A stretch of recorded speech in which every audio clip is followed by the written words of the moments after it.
तो electoral process में election commission ने हाल ही में 3 बड़े बदलाव किए हैं, लेकिन सवाल यहाँ पर यह आता है कि बदलाव है क्या अब वोटर लिस्ट में नाम जुड़वाना या बदलवाना आसान हो जाएगा? और सबसे बड़ा सवाल कि इन चेंजेस के बाद वोटिंग प्रोसेस इंडिया में कितना बदल जाएगा? तो इन सब के बारे में ही बात करेंगे इस वीडियो में। हेलो, मैं स्वर्ण और आप देख रहे हैं स्विच। पिछले कुछ समय से इलेक्शन कमीशन की अकाउंटेबिलिटी को लेकर सोशल मीडिया से लेकर पार्लियामेंट तक में खूब सवाल उठे हैं। इलेक्टोरल रोल काफ़ी ज़्यादा चर्चा में रहा है। इलेक्टोरल रोल बेसिकली चुनाव से पहले इलेक्शन कमीशन जारी करती है, जिसमें वोटर्स की जानकारी जो है वो दी गई होती है। तो इसमें डुप्लीकेसी के भी आरोप लगे, खासकर तब जब वेस्ट बंगाल की सीएम ने ये दावा कर दिया कि एक यूनिक वोटर आईडी नंबर जो है वो 2 अलग अलग कैंडिडेट्स को अलॉट हुए हैं। हमने इस पूरे मसले पर पहले ही डिटेल में वीडियो बनाई हुई है। अगर आप वो वीडियो देखना चाहते हैं और अगर आपने वो वीडियो मिस कर दी है तो आप स्विच पर जाके वो वीडियोस देख सकते हैं। अब आते हैं हम लेटेस्ट अपडेट पर। तो इलेक्शन कमीशन ने इन गंभीर आरोपों को लाइटली नहीं लिया। रिस्पॉन्स में उन्होंने इलेक्टोरल रोल प्रोसेस में 3 मेजर बदलाव किए हैं। क्या है ये बदलाव? क्या ये बदलाव वाकई सिस्टम को बेहतर बनाएंगे? वो हम जानेंगे, मगर ये बदलाव है क्या पहले वो जान लेते हैं।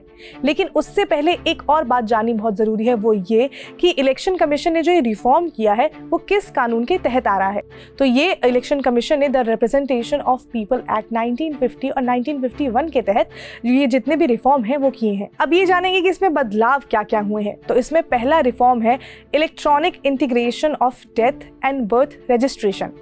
मतलब कि जो रियल टाइम डेटा है किसी के जन्म और मृत्यु का, अब वो इलेक्टोरल रोल में ऑटोमेटिक अपडेट होते रहेगा। पहले देखा गया कि कई लोगों की मृत्यु हो गई थी, लेकिन उसके बावजूद भी उनका जो नाम था वो इलेक्टोरल रोल में होता था, जिससे वोटर्स के नंबर जो है वो ज़्यादा दिखते थे, लेकिन एक्चुअल में वो उतना नहीं होता था।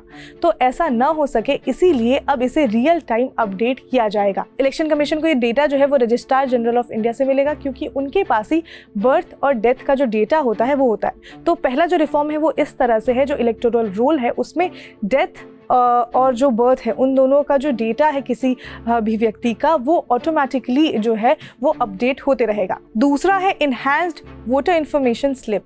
तो वोटर इन्फॉर्मेशन स्लिप होता क्या है ये भी बता देते हैं। तो चुनाव से 2-3 दिन पहले बूथ लेवल ऑफिसर जो है वो आते हैं, जो लोग वोट देने वाले होते हैं उन्हें एक स्लिप देते हैं जिसमें पोलिंग एड्रेस और उनके बारे में जो जानकारी है वो लिखी हुई होती है। तो अब इसे रीडिज़ाइन किया जाएगा इस स्लिप को, जिससे लोग और आसानी से समझ सकें कि उन्हें कहां पर वोट देना है, उनका जो पोलिंग एड्रेस है वो कहां का है। इसका ऑब्जेक्टिव है कि जो इलेक्शन डे पर जो कंफ्यूजन हो जाता है पोलिंग स्टेशन पर वो ना हो सके और लोग आसानी से वोटिंग कर सकें। तीसरा जो रिफॉर्म किया गया है वो है standardise photo identity card for booth level officer. तो हर पोलिंग बूथ पर इलेक्शन कमीशन द्वारा एक ऑफिसर जो है वो तैनात किया जाता है। अब उनको एक स्टैंडर्डाइज फोटो आइडेंटिटी कार्ड मिलेगा। होता क्या था कि जो ये ऑफिसर हैं वो घर जाते थे सर्वे करने के लिए या फिर इलेक्शन से रिलेटेड कोई भी जानकारी देने के लिए, तो लोगों का जो ट्रस्ट होता था वो उन पर उस तरह से नहीं हो पाता था, क्योंकि लोग विश्वास नहीं कर पाते थे कि ये एक्चुअल में जो है वो इलेक्शन कमीशन द्वारा भेजे गए ऑफिसर हैं या नहीं। तो जो ट्रस्ट है वोटर और इलेक्शन कमीशन के जो ऑफिसर उनके बीच में, उस ट्रस्ट को बनाए रखने के लिए ही स्टैंडर्डाइज आइडेंटिटी कार्ड को लाया गया है, जिसमें कि जो वो ऑफिसर है उनकी सारी डिटेल्स होंगी, उनकी पिक्चर लगी होगी, जिससे कि वोटर जो है वो उनसे आसानी से उनके ऊपर भरोसा कर सके। तो पिछले कुछ समय से जो विपक्षी पार्टियां हैं वो इलेक्शन कमीशन पर कई आरोप लगाते आई हैं, और अब इलेक्शन कमीशन ये 3 नए रिफॉर्म लेकर आई है, जिससे इलेक्शन का जो प्रोसेस है वो और ज़्यादा ट्रांसपेरेंट हो सकता है। इलेक्शन कमीशन ने तो यही कहा है कि ये पूरा का पूरा जो रिफॉर्म है इसीलिए लेकर आया गया है, जिससे कि इलेक्शन प्रोसेस और ज़्यादा ट्रांसपेरेंट हो सके। अब ये कर पाने में इलेक्शन कमीशन सफल हो पाती है या नहीं, ये तो आगे आने वाला टाइम ही बताएगा। इलेक्शन से जुड़ा कोई भी अपडेट आएगा वो हम आप तक पहुंचाते रहेंगे। आप जुड़े रहिए स्विच के साथ। इसके साथ ही अगर आपको वीडियो इन्फॉर्मेटिव लगी हो तो लाइक करें, शेयर करें, सब्सक्राइब करें स्विच को।